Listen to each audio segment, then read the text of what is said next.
नमस्कार, कशा आहात सगळ्याजणी? चला तर मग आज कुठली रेसिपी आहे बघूया आणि रेसिपीला सुरुवात करूया। गॅस चालू करून मी कढई ठेवलेली आहे गॅसवरती आणि तेल ओतून घेतलेलं आहे आणि इकडे आपल्याला आता तेल गरम करायला ठेवायचं आहे।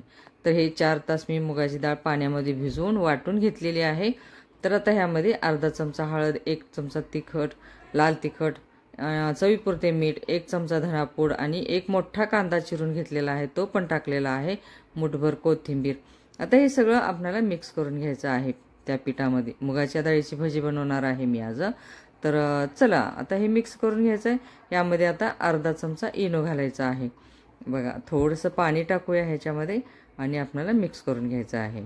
आता हे सगळं पीठ आपण एकजीव करूया, हातानेच करते मी नंतर। तर चला आता मग भजी करायला घ्यायचे आहेत। तेल गरम झालेलं आहे, आता गोल गोल करून आपल्याला भजी तेलामध्ये सोडून घ्यायचे आहेत। तर ह्या अशा प्रकारे। तर असं झालेलं आहे की माझ्यासोबत मी ह्या मुगाच्या डाळीची रेसिपी मी दुसरी करणार होते। खरं तर मी हे डाळ 4 तास पाण्यामध्ये भिजत घालून वाटून सगळी मी तयारी केलेली होती, मुगाचा हलवा बनवणार होता। तर मुगाचा हलवा बनवायचा असं सगळी तयारी झाली तर बच्चे कंपनी आमचे म्हणले की नाही नाही, आम्हाला मुगाचा हलवा नाही खायचा, कारण आमच्या घरामध्ये मुगाचा हलवा आवडीनं खातो माझा मोठा मुलगा। तर त्याकरता मी मुगाचा हलवा सारखंच बनवते।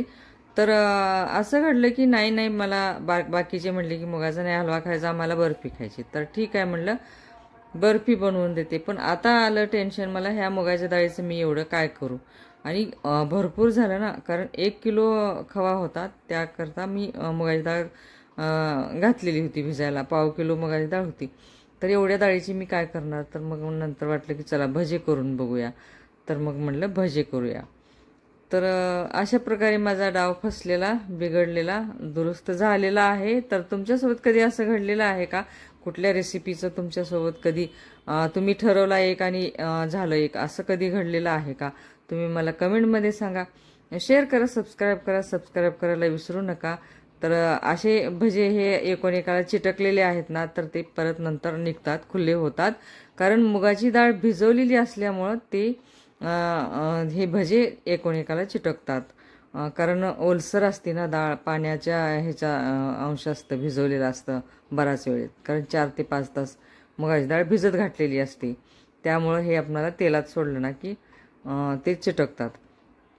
तर आता 1 घणा झालेला आहे माझा, आणखीन 1 घणा आहे, तर ते पण मी टाकते तेलामध्ये, भजी सोडून घेते आणि पटकन होतात। तर खरंच खूप सुंदर झालेले होते भजे, चवीला तर अप्रतिम झालेले होते आणि कुरकुरीत पण झालेले होते। कसं झालेलं आहे का नाही ते मला कमेंटमध्ये सांगा, शेअर करा, सबस्क्राईब करायला विसरू नका। पहिल्यांदा जर रेसिपी बघत असाल तर मला सबस्क्राईब करायला विसरू नका, सबस्क्राईब नक्की करा। तर चला तर मग आता कशी झालेली आहे ते मला कमेंटमध्ये सांगा।